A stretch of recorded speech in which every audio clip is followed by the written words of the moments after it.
You can't pay a mere $1,000 for my precious mother," my husband Henry exclaimed. "But it's crazy of him to force me to spend money he can't afford. It's not as if he really needed the money.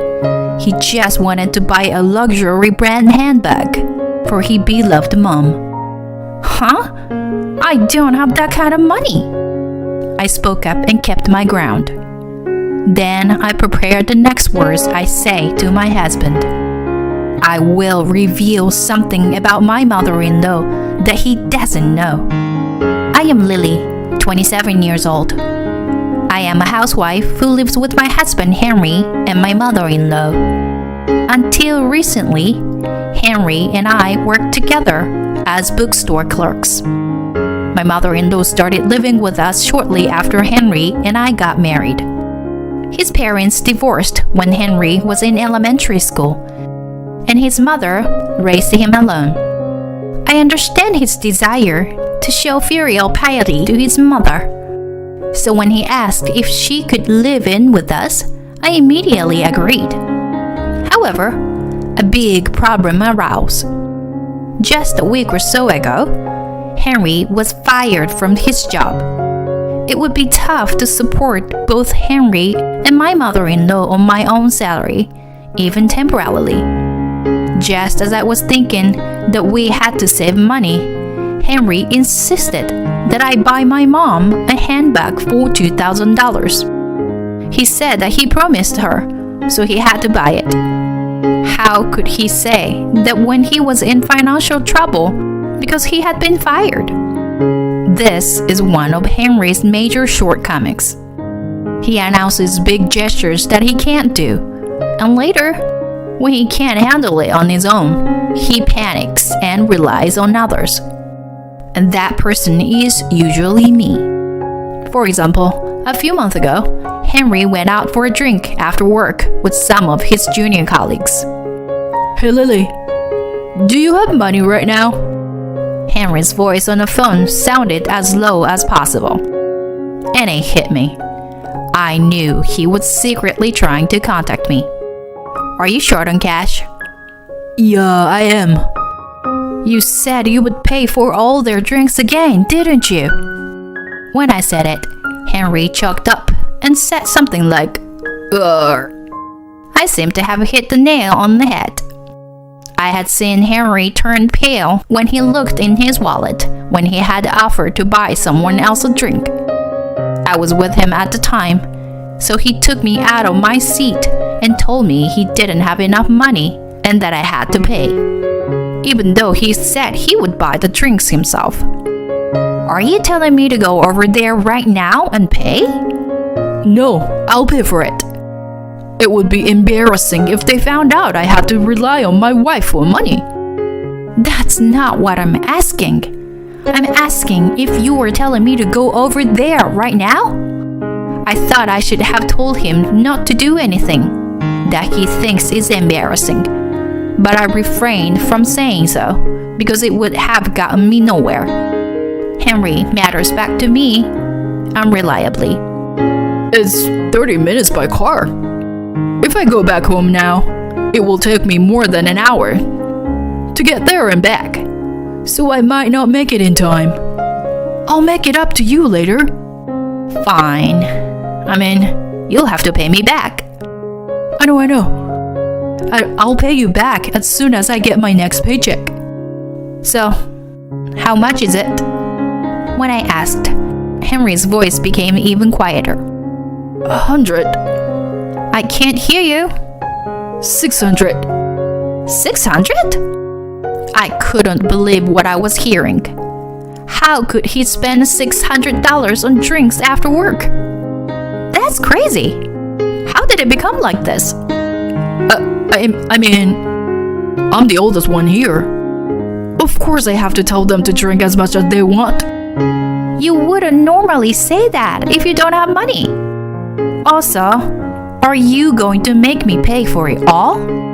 You at least have some money, right? I only have about $10 in my wallet. Huh? How can you say you'll pay for everyone if that's all you have? No, At first, I didn't think that was all the money I had on me. Even then, it's weird. I'll make it up to you, okay? Please. Just please pay me back.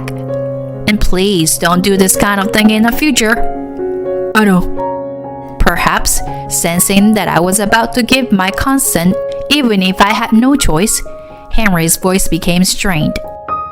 I was annoyed, but that was no excuse. I secretly delivered the $600 to Henry. As I was leaving the store, All right. I'll pay for this, and let's keep working hard.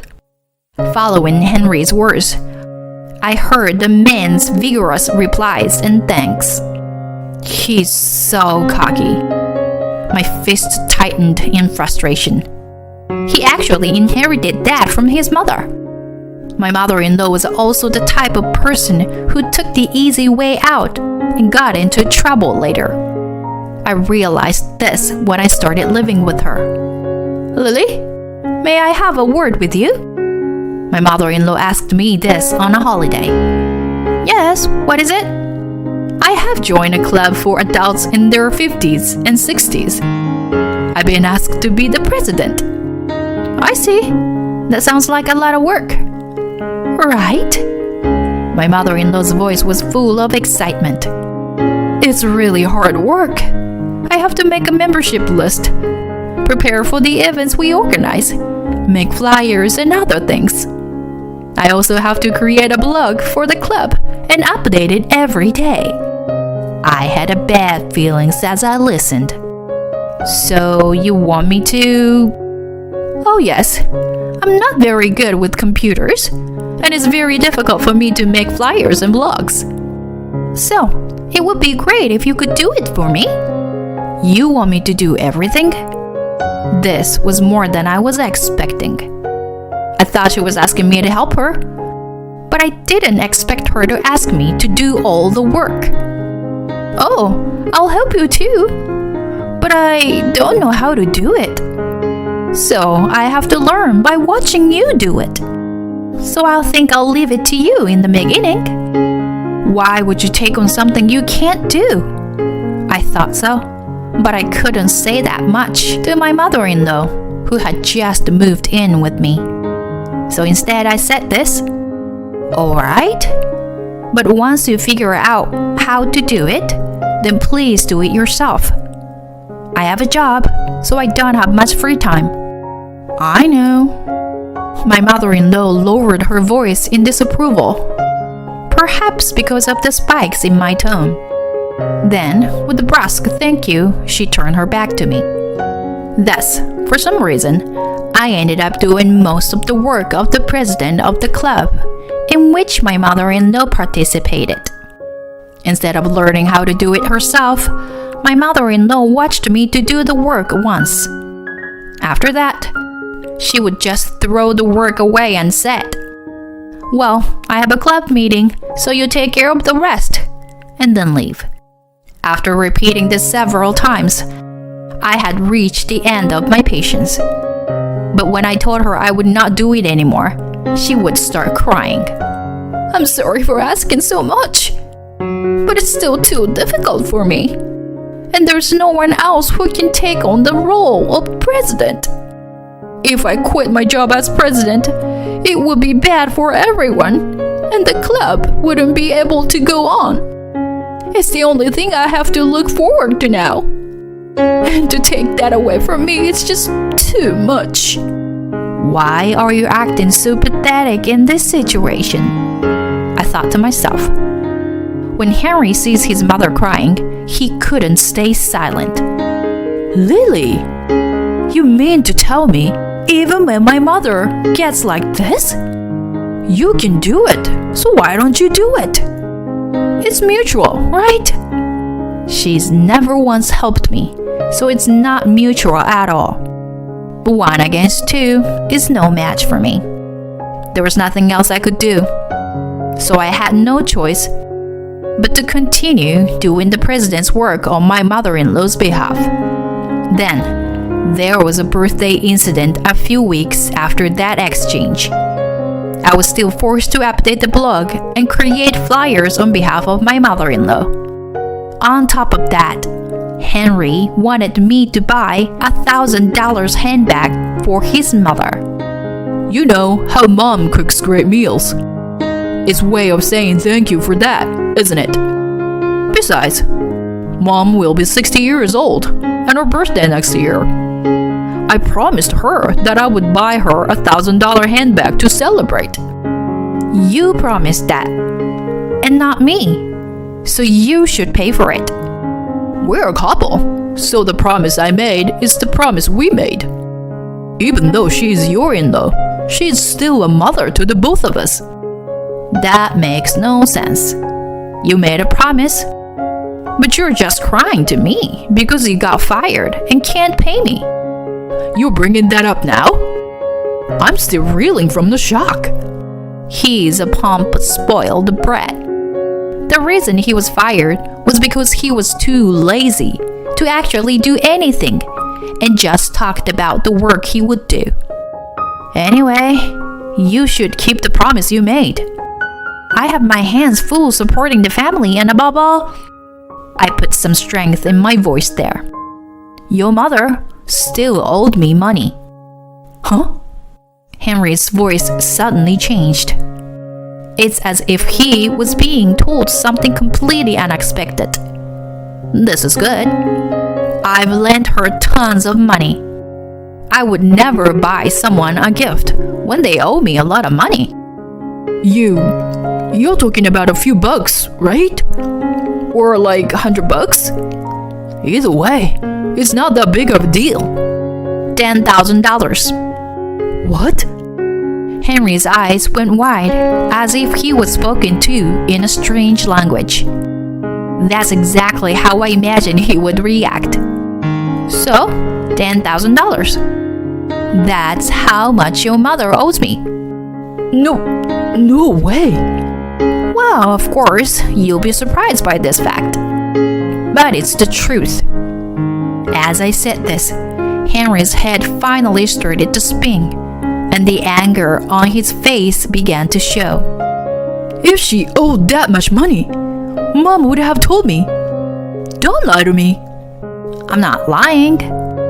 I've loaned her $5,000 twice, and I've transferred the money to her bank account. So if you look at the bank statements, I can prove it. Do you want to go check? Henry forced a gulp and looked frustrated. But it's between family members. There must be something difficult going on if Mom had to borrow that kind of money. And you don't even understand that?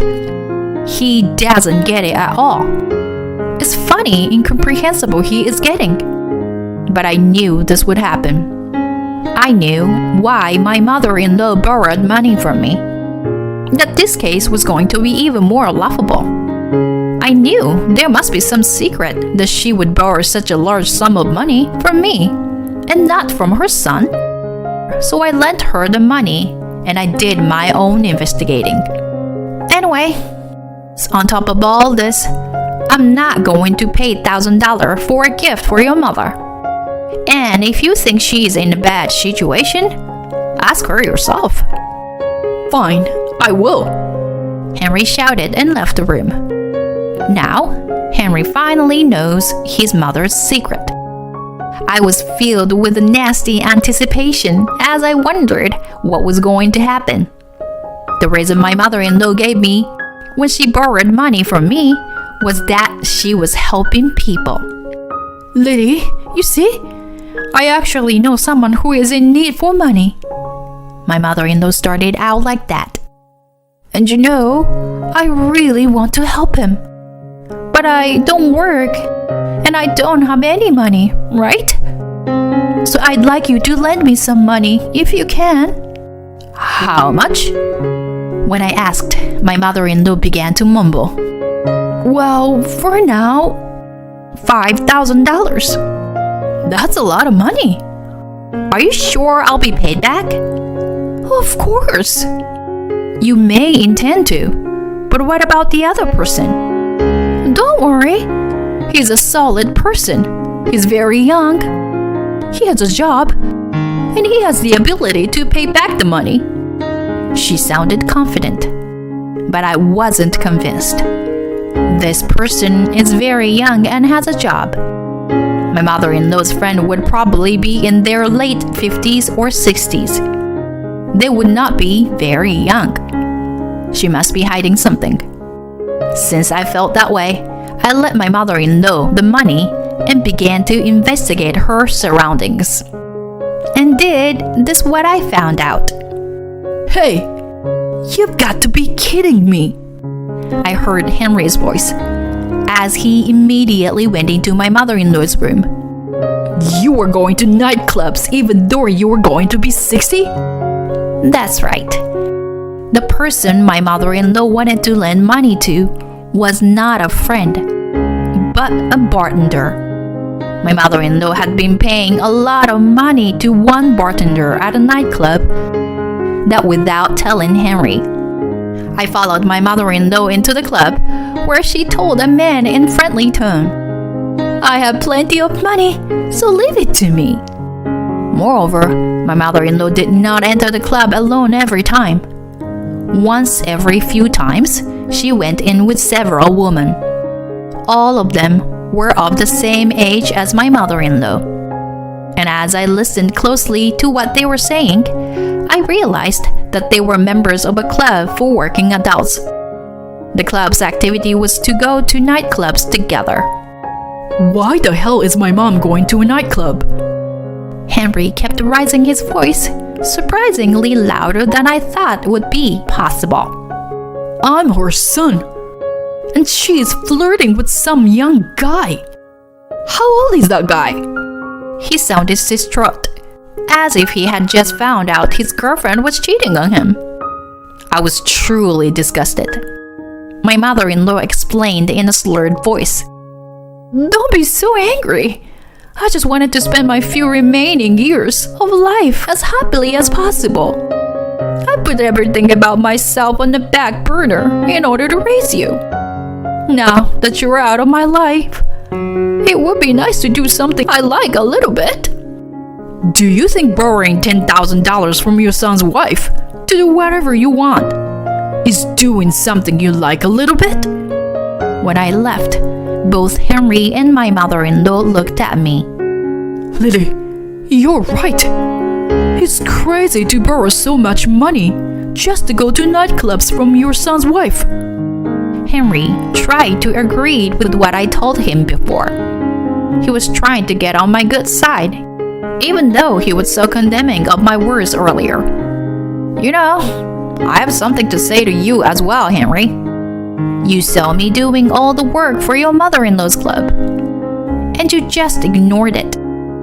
In fact, when I said I don't want to do it, you complained and kept forcing me to do it.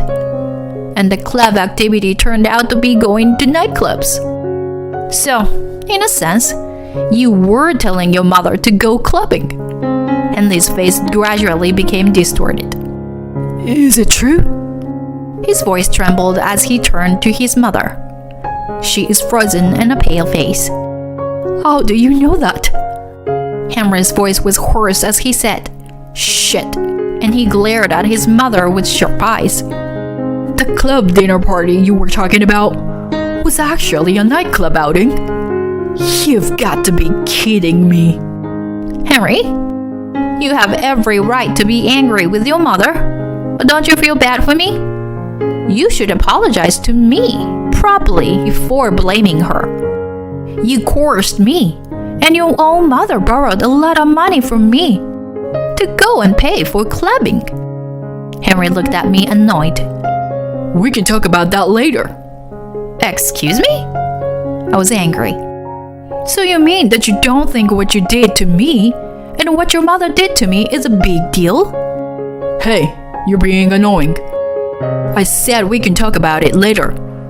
At Henry's words, I thrust a piece of paper on the table. They were divorce papers that I had already filled out. If that's the only way you can handle this, I'm divorcing you. I can't do it anymore. What? Henry's eyes widened as his voice suddenly became thin. What are you talking about? Divorce all of a sudden? Of course. You've been fired. You have no income, and you are forcing your wife to spend $1,000 on a gift for your mother. You already forced me to do what your mother should have done, and you don't feel bad about it, and you don't think anything of it, when your mother owed me a lot of money. Both you and your mother are terrible people. I took a deep breath. In the meantime, even if you don't agree to a divorce, I'm leaving this house. I've had enough of you and your mother. Wait, don't say that. If you want me to apologize, I will. My mother-in-law suddenly became distraught and hung on to me. She kept begging me to stay, so I responded to her coldly. I told you that I was fed up with you too, didn't I? Cut the crap and stop fake crying to get what you want. I packed up and left, leaving Henry, my mother-in-law, and the divorce papers behind. Then, I rented an apartment and started living alone. I have not informed Henry and my mother-in-law about the new house so that we can be completely free of each other. After consulting with a lawyer and working toward a divorce, I finally got around to filing the papers. I am also asking for alimony and, of course, the $10,000 I lent to my mother-in-law to be returned. I don't know how she intends to get the money, but I don't care about that. I have no intention of getting involved with these people in the future, except for alimony and repayment of the money I loaned. However, not long ago, I happened to pass by the house we used to live in together, and saw that the land had been cleared. They must have sold the land. Henry had been fired. He will not be able to make a living, and he also has to pay the alimony and the money he owes me. It is only natural that he would run out of money. But it is all his own fault, and I want him to take full responsibility. After my divorce, I no longer feel exploited or forced to do anything, and I am enjoying my life. My job as bookseller is going well, and I have had the opportunity to meet famous authors.